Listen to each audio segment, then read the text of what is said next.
Tarantino's special, man. You know, he's my favorite director of all time. We know he's a special guy. He acts special too, if you know what I mean.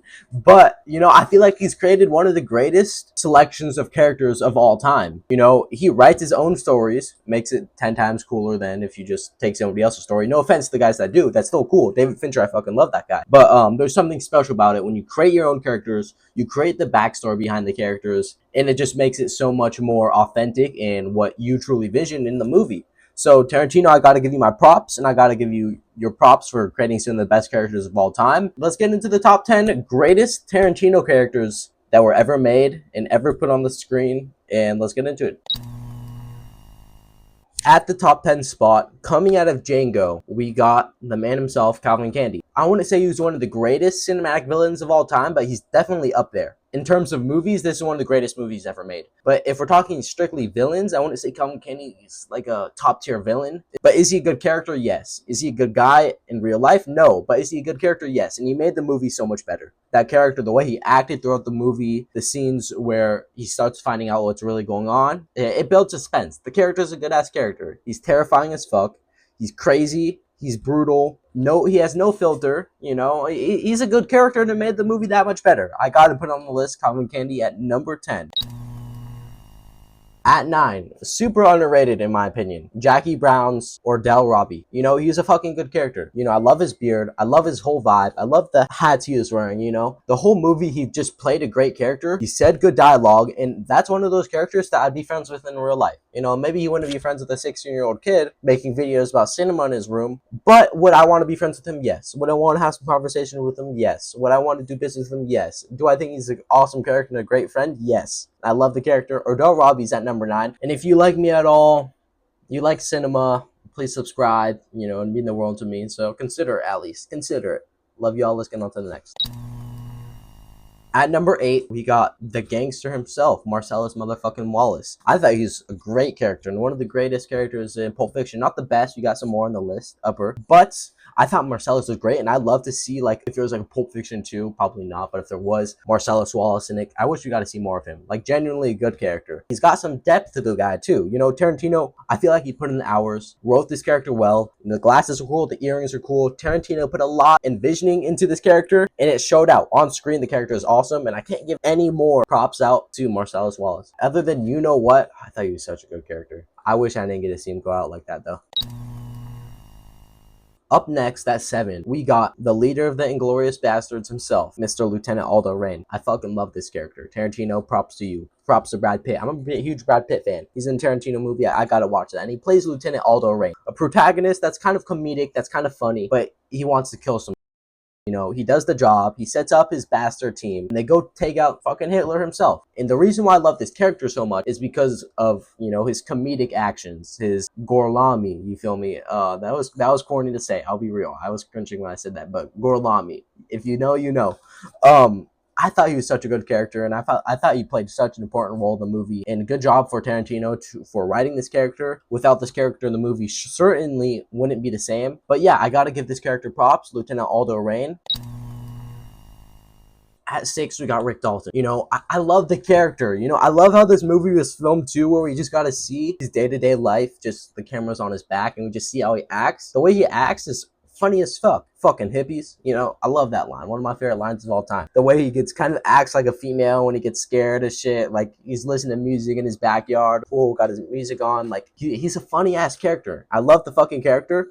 And Once Upon a Time in Hollywood, it's the first Tarantino movie I've ever watched back in 2020. I watched it when I was in 5th grade, and I fell in love with Tarantino ever since. And yeah, his dialogue was awesome, and I'd love to just speak to him in real life, honestly. And that's what Tarantino does so great, creating these great characters, Rick Dalton, and creating these great dialogue for Rick Dalton. And you can actually get to know the character. I know Rick Dalton without just seeing him on the screen. I know he acts, I know who he is, and it's just funny. And that's the type of connections you need to build with these characters, and I built that connection with Rick Dalton, but even more with the characters higher on this list. But Rick Dalton's one of my favorites of all time. Love you, Rick Dalton. You're your number 6.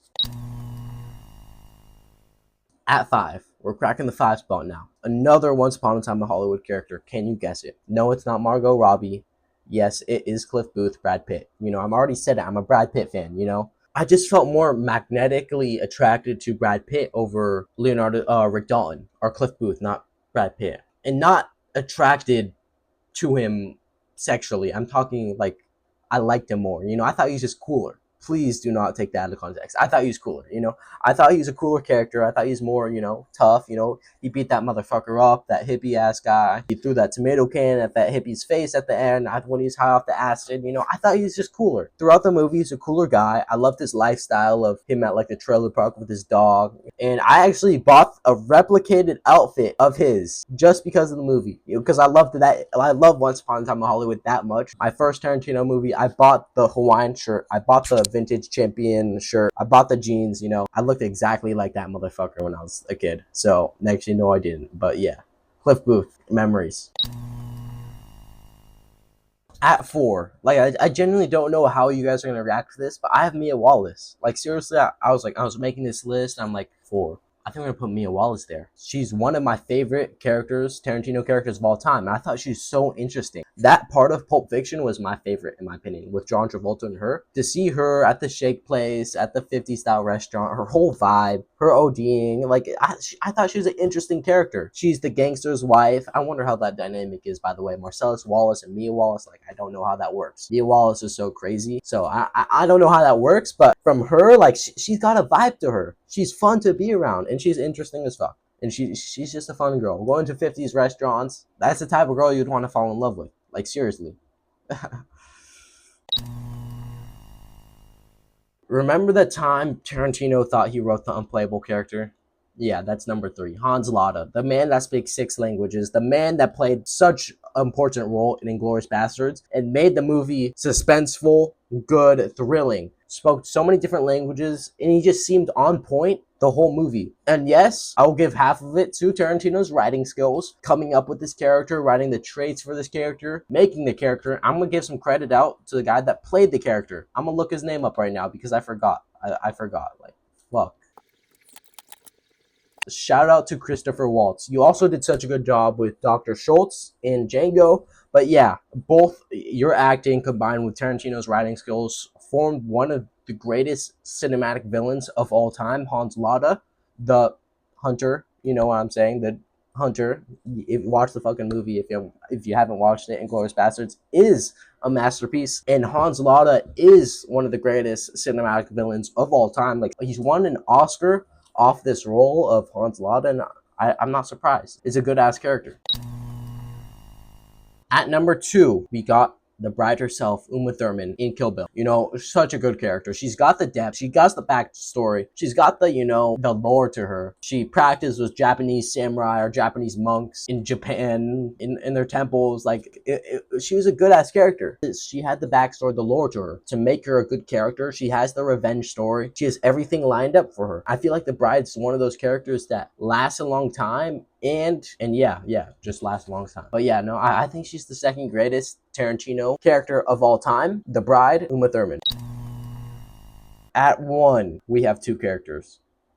Vincent and Jules from Pulp Fiction. Let's go. These 2 are fucking crazy. They do have depth. I feel like all the characters in Pulp Fiction do have depth, but these ones, I feel like when I'm watching the movie, I'm a friend of theirs because the dialogue that they have, you're kind of just following them around in their car, doing their day-to-day thing. They're gangsters, you feel me? But you see Vincent, you see Jules talking, and they're one of the boys. If I was a little bit older, I was maybe in my 30s, 40s, yeah, I would want to be friends with them. Yes, I would want to be in their gang, and yes, I would want to be committing crime with them because they look like they're having a fun time, and they seem like chill dudes. Yes, they're my favorite Tarantino characters of all time.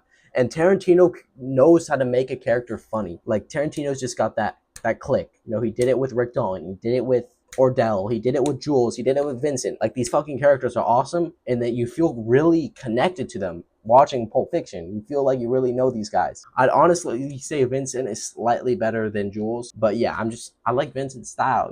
He goes to the heroin guy after work. He's taking Uma Thurman to the Shake Shack. Not the Shake Shack, but you know what I mean. I just feel like these characters are so good, and yeah, I'm happy with my list.